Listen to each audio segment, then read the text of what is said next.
Hey, how you doing? It's your host, Unknown Emperor, and I am bringing you this week's review of AEW Dynamite. Thank you for tuning in. AEW Dynamite got started nice and proper with MJF, Maxwell Jacob Friedman, returning to in-ring action against Roosh. Now, last week I could have sworn that they told me the first hour was commercial free, but I got a commercial in this match. But I ain't gonna complain. It was great for the first hour of AEW, and these two got started nice and proper. They were starting off. They were chopping each other, getting the best of them. You're not gonna win if you're MJF. A chop battle with Roosh. So Roosh chopped him up. MJF fought back, but at the end of it, he poked Roosh in the eyes, and Roosh did fight back and returned the favor with a headbutt, which left MJF bloody and leaking. Bloody and leaking, essentially the same thing. Roosh was getting behind the crowd a little bit, or I would say against the crowd, because they were booing him, obviously not wanting him to beat MJF, but he was starting off pretty strong. He was getting a lot of kicks, getting a lot of offense in, basically bulldozing through MJF. But it was at this juncture where he kind of got a little confident, kind of got a little cocky, and he went for a drop kick in the corner. MJF got out of the way. He did two back-to-back surprise roll-ups on him. Obviously, MJF was tired. It's been a little minute since he done got in the ring, and Roosh kicked out of both of them. MJF, at this point, was playing possum, which Roosh fell for, and Roosh got hit with a pile driver, and he kicked out at two. Roosh was done with the games. He bulked up. He started to slang MJF around. He ricocheted him off of all four corners of the barricade on the outside. He even got a little rope and began to choke MJF on the outside. Obviously, the referee didn't see it because he would have most definitely had this man disqualified. Roosh went to hit his finisher one more time, which MJF met him with a nice clothesline. MJF hit a brain buster. 1, 2, 3. MJF wins. We all knew he was going to win on his first match back, but it was a nice showcase for Roosh, nice showcase for MJF. Both men came out of this match a little bit stronger, and I'm ready to see where it goes. But we didn't have to wait that long for MJF's next opponent. The Mogul Embassy got on the screen, or the Cage Embassy, I don't know what they're called now, and MJF has a match this Saturday against one of their members. Or was it this Saturday or Forbidden Door? I think it was at Forbidden Door. But they were setting up MJF's next program, which obviously I feel as though he's going to win. And I enjoyed the match. 3 stars, 2 stars, I don't know, out of 3. I'm going to figure out a ranking system. I'm going to figure out a scaling system. But right now, MJF won. We enjoyed it here at the Empire. That's about it. Mark Briscoe was then on screen, winning me over with his energy, his personality, and basically he was being a cheerleader, a hype man for his 8-man tag match later on with the Orange Cassidy, Kyle O'Reilly, and their new 4th member of Dante Martin, taking on Takeshita, Kyle Fletcher, Roderick Strong, and Zack Sabre Jr.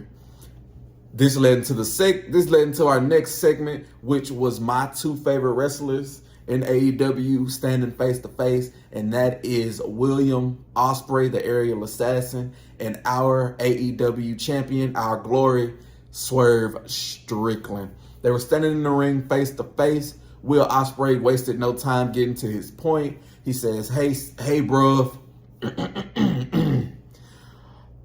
I've been doing this for a long time. You told me last week I can't carry the world. I can't carry 2 belts on my chest. I can't carry 2 worlds on my shoulders. But you seem to forget that I've had 3 major championships from 3 major countries at the same time. And you seem to forget that I am the best wrestler in this world. Swerve stopped him and was like, hey, son, you are not the best wrestler, because I am the best wrestler. I've done anything and everything that I possibly could do to keep this title around my waist. Swerve was not wasting any bullets as he was shooting off to him. He says, "You're nothing but a little boy. I got this. I'm the best wrestler in the world, and at Forbidden Door, I'm gonna show you. Are you gonna beat me by yourself, or are you gonna beat me with the family that you have behind you? And I don't believe you can do it by yourself." Will Ospreay obviously shot back saying that he can do it without the Don Callis family behind him. And Swerve seemed to forget that the summer of Ospreay was him beating Omega, was him beating Okada, was him beating Chris Jericho, was him running around the world proving to everybody that he is the best wrestler around. And he also had this great line. He said, while you was hit row, while you had a hit row, I had a hit list, baby. Obviously, they got a reaction from the crowd. Swerve Strickland basically ended off by saying that I'm willing to do whatever it takes to win this title or to keep this title. You, on the other hand, aren't willing to do that. Will Ospreay said, I can beat you with any of my moves. I don't need that one move. But if I had that one move, you wouldn't walk out. Swerve Strickland shot back. I'm better than you. And you would have to go home and tell your wife and your son that I'm better. This wild Will Ospreay up. The peacemaker in this was Prince Nana telling him to wait for Forbidden Door, but Swerve wasn't resting on his resting on his ceremony right here. He threw gasoline on it. He threw gasoline on the fire. He name dropped Will Ospreay's son and his wife, and they had a nice little face to face. I don't know what's gonna happen with this match.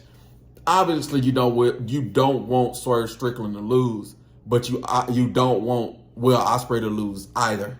So this is one of those matches where I don't know what's going to happen, but these are my two favorite wrestlers in AEW, and I stand behind them 100%. I know this match is going to be a great match.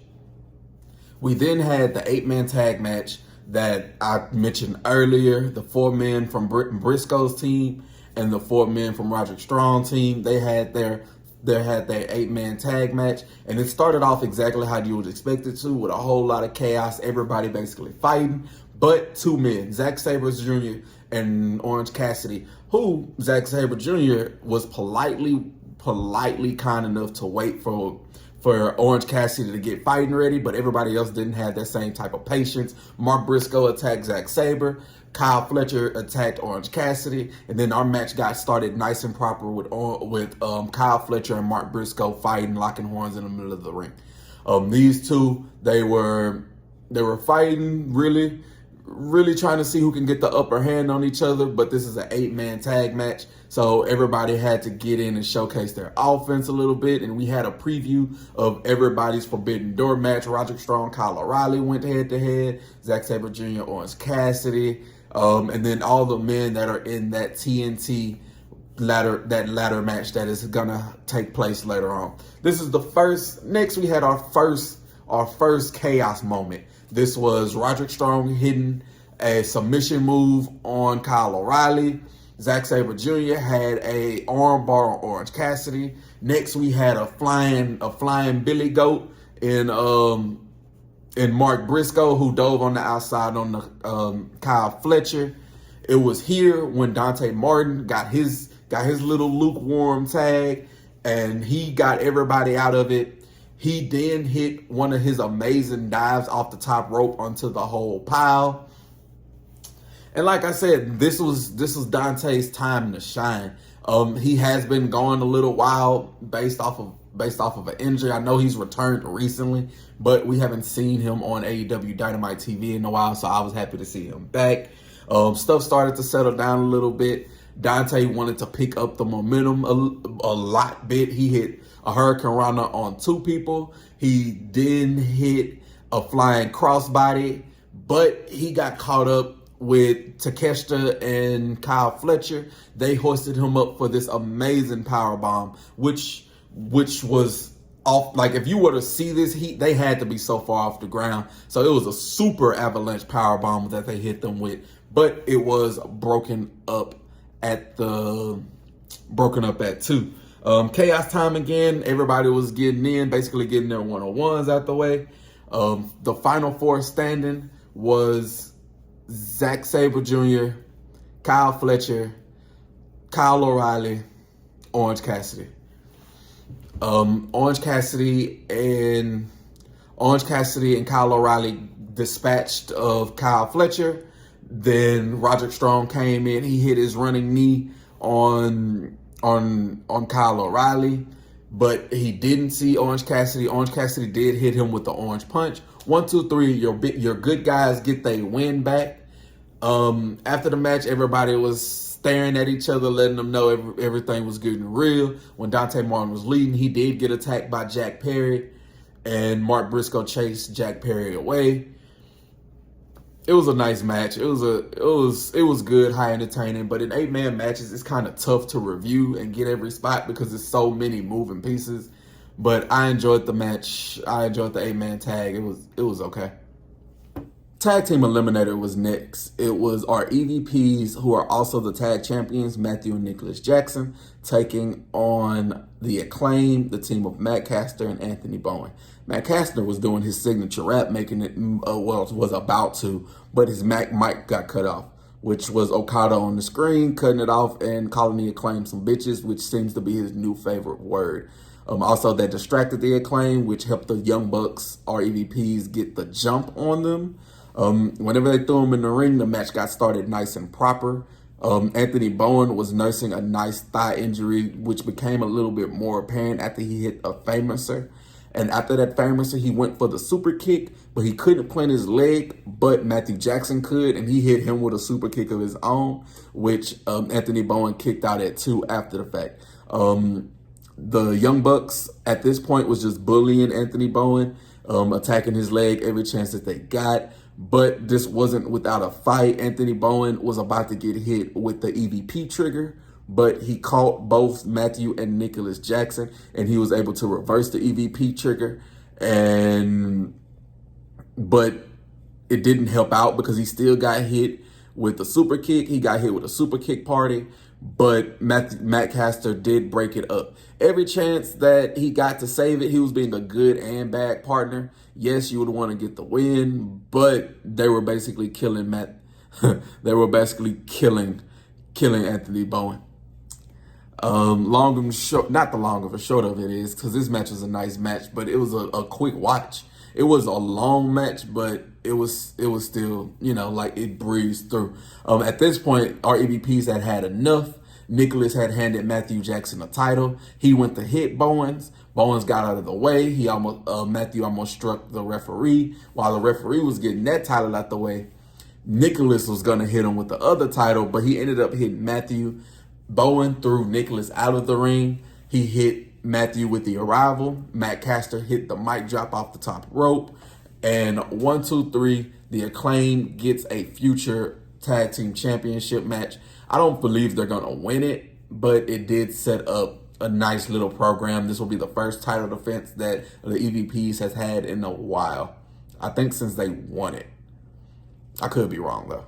But it was a nice match. Like I said, it was quick. It was brisk. It was easy. Most of the match they were just bullying Anthony Bowen. Matthew Caster was saving his friend every chance he got. They walked out with the dub.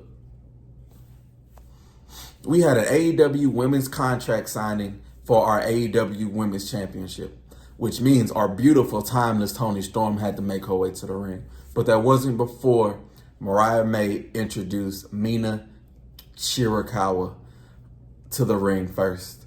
Then she welcomed timeless Toni Storm to the ring, and she was going to do a little bit more hosting before Mina told her to shut up.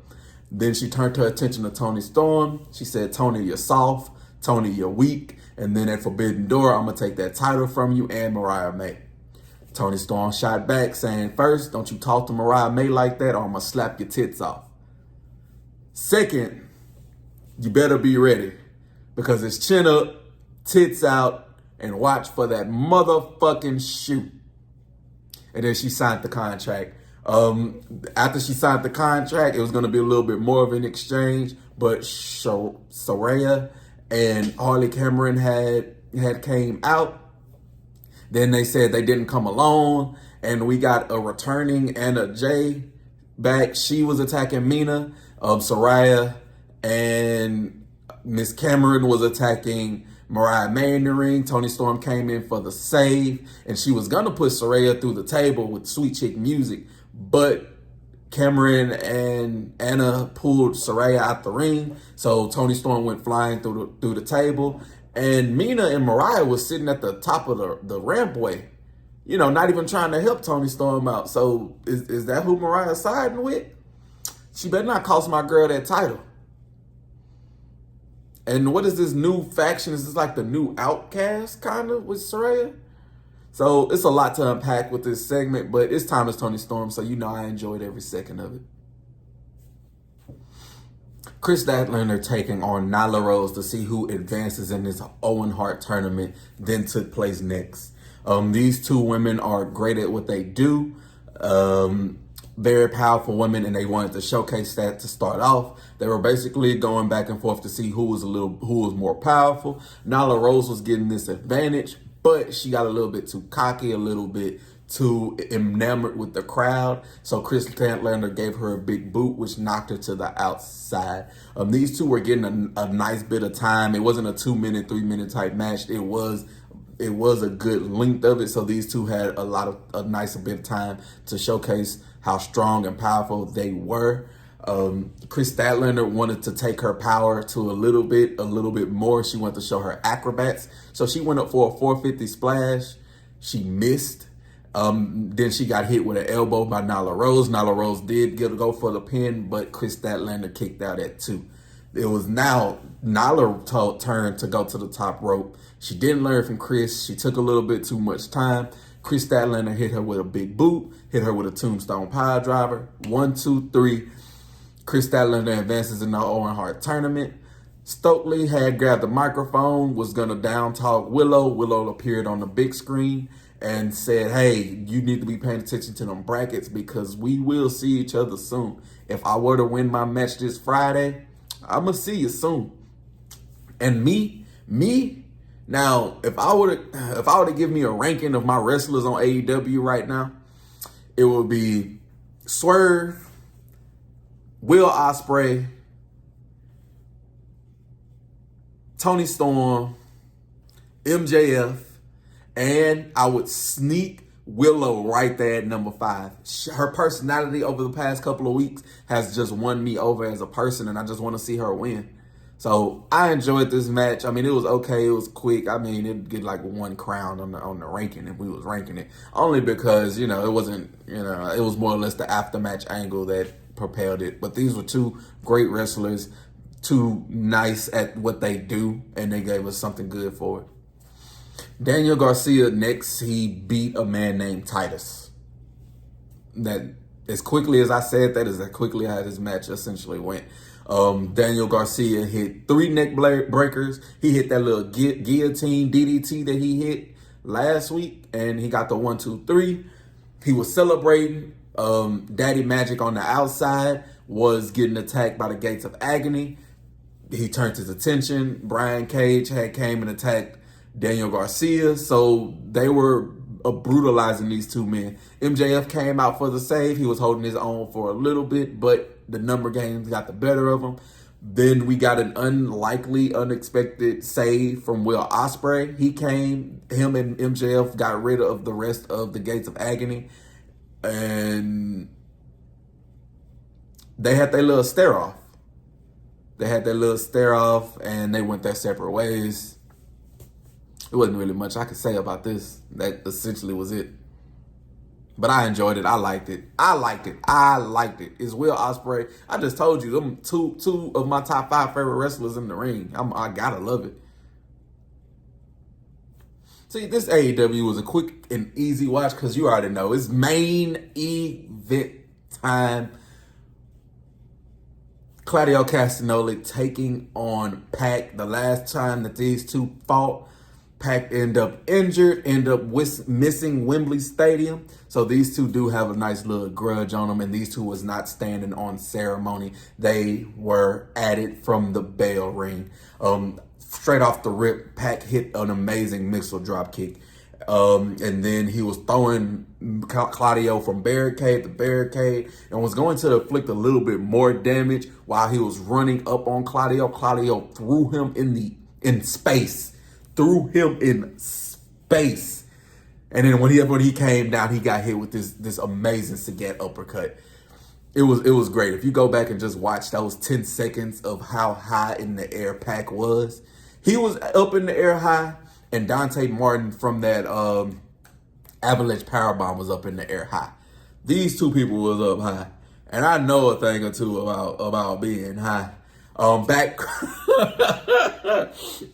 from the picture-in-picture, Pac was abusing Claudio Castagnoli, who was visibly hobbling from his bad hip. Pac hit a Hurricanrana, and then he hit this amazing elbow drop, or I would say this lackadaisical elbow drop for the 1-2 kick out. Pac wanted to end it at this point. He went for a shooting star press. He missed. Claudio Castagnoli hit an uppercut, like this diving uppercut on Pac, where Pac kicked out at 2. It was here where it was swing time. He picked up Pac, started swinging him. I'd say he spun him around about. He turned his body to the side and swung this man around. He spun this man around I'd say about a good 10 times. But Pac was able to reverse this Ricola bomb that Claudio was going to use to end them into the brutalizer submission. Claudio was able to turn his brutalizer submission into a sharpshooter. Then he turned that sharpshooter into a crossface submission. And then it was right here where they started trading surprise roll-ups. And I think Pac's surprise roll-up was a little bit more surprisey-er than Claudio. 1, 2, 3, Pac beats Claudio Castagnoli and moves on. This was a nice match. This AEW breezed by. It was an easy watch, nice watch. Everything on the card was nice, was good and helpful to progress the story. The only bad thing I would say about this AEW, I would say two bad things. One, we did not get to see Mercedes Moné on the program. She did get a nice little video package, but we didn't see her. And we did not get to see the Bang Bang Scissor Gang, Jay White and his squad on this AEW Dynamite. So with that, you know, we give it a crown upside down, crown down, or what? I don't know. I'm gonna figure it out. It got to be a good and a bad system. I can't say up or down, for obvious reasons. I don't want to say left or right. I could say highs and lows, but I'll let the Empire decide one day. But I appreciated it. This was a nice AEW. You let me know what you thought about this week's AEW. You tune in for any other reviews that Unknown might give you. And you check out any other video while you're on the channel. Don't forget to like, share, subscribe. Thank you for tuning in. Peace.